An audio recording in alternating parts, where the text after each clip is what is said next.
नमस्कार।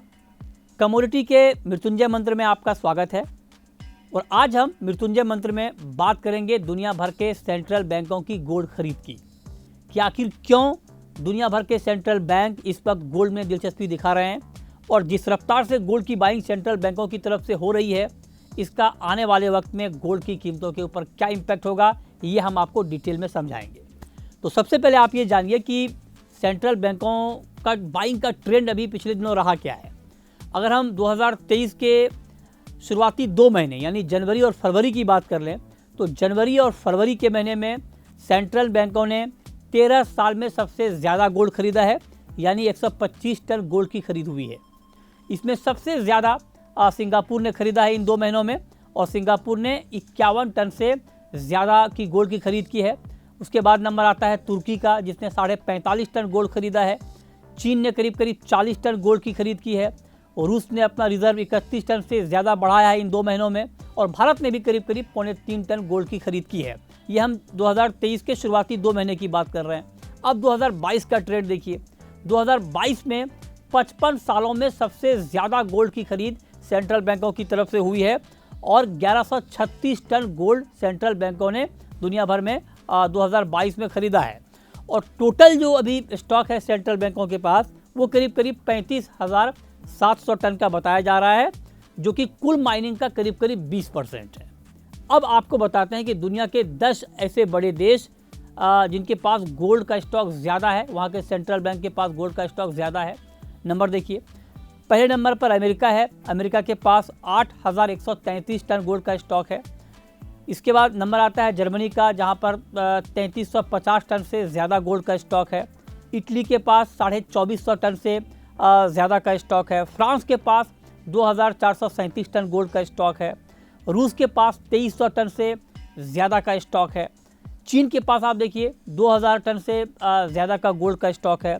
स्विट्ज़रलैंड के पास करीब 1,050 टन के आसपास का गोल्ड का स्टॉक है। जापान के पास 845 टन से ज़्यादा का स्टॉक है। भारत के पास 788 टन के आसपास का गोल्ड का स्टॉक है। नीदरलैंड के पास 612 टन का स्टॉक है। तो ये दुनिया के 10 बड़े देश जिनका स्टॉक हमने अभी आपको बताया। ये आंकड़े थोड़े ऊपर नीचे हो सकते हैं लेटेस्ट आंकड़ों के मुताबिक, लेकिन कमोबेश इसी के आसपास रहेंगे। इसके अलावा एक चौंकाने वाली बात यह है कि IMF जो इंटरनेशनल मॉनेटरी फंड है, IMF के पास 2800 टन से ज़्यादा का गोल्ड का स्टॉक IMF के पास अकेले है। तो ये दुनिया में गोल्ड होल्डिंग का हम आपको पैटर्न बता रहे हैं सेंट्रल बैंकों के पास और बड़ी एजेंसी के पास। अब सवाल यह है कि सेंट्रल बैंक आखिर इतनी बड़ी मात्रा में गोल्ड की खरीद क्यों कर रहे हैं।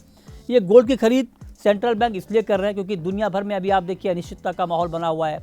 मंदी की बात हो रही है, महंगाई की वजह से दुनिया भर के आर्थिक हालात को लेकर बहुत ज़्यादा अनिश्चितता है। तो लिहाजा ग्लोबल अनिश्चितताओं से बचने के लिए सेंट्रल बैंक गोल्ड में अपनी होल्डिंग बढ़ा रहे हैं। इसके अलावा आप देखिए कि महंगाई दुनिया भर में बहुत बड़ी चिंता की बात बनी हुई है और महंगाई को कम करने के लिए दुनिया भर के जो सेंट्रल बैंक हैं लगातार ब्याज दरें बढ़ा रहे हैं। तो महंगाई के खिलाफ हेजिंग के विकल्प के तौर पर भी सेंट्रल बैंक अपनी होल्डिंग गोल्ड में बढ़ा रहे हैं।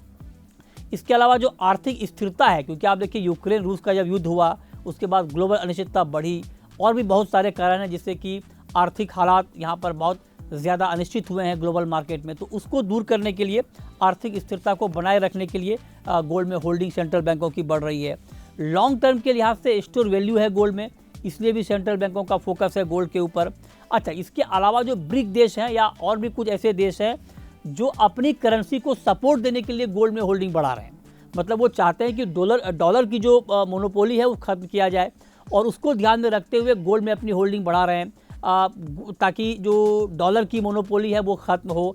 और आप देखिए कि जो लोकल करेंसीज हैं बाकी देशों की, वो अपनी करेंसी में ट्रेड को एक्सचेंज करने की कोशिश कर रहे हैं।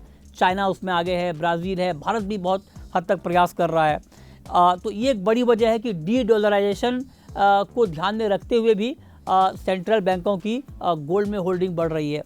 अब सवाल ये है कि जब सेंट्रल बैंक इस तरह से गोल्ड में खरीद कर रहे हैं तो गोल्ड की कीमतों के ऊपर इसका क्या इम्पैक्ट होगा। आप देखिए कि गोल्ड के दाम पिछले दिनों बहुत तेज़ी से बढ़े हैं। इंडियन मार्केट में ऑल टाइम हाई पर गोल्ड का भाव गया, ग्लोबल मार्केट में ऑल टाइम हाई के बेहद करीब चला गया गोल्ड का भाव $2,070 के आसपास, हमारे यहाँ 61,000 के ऊपर। ये सब इसलिए हो रहा है क्योंकि सेंट्रल बैंक की जो बाइंग हो रही है वो भी एक बड़ा सपोर्टिव फैक्टर है गोल्ड की कीमतों के लिहाज से, और उससे भी मार्केट का सेंटीमेंट मजबूत हो रहा है क्योंकि बड़े बायर सामने खड़े हैं।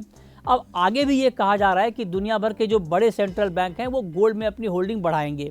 इसका फ़ायदा गोल्ड को मिलेगा कीमतों के लिहाज से, और गोल्ड में तेज़ी आएगी। डॉलर की मोनोपोली अगर कम होती है, डॉलर वीक होगा, उसका फ़ायदा भी गोल्ड को मिलेगा। तो कुल मिलाकर सेंट्रल बैंकों की बाइंग अगर इसी रफ्तार से आगे बढ़ती है तो ये गोल्ड कीमतों के लिए सपोर्टिव होगा, मतलब गोल्ड के दाम बढ़ेंगे।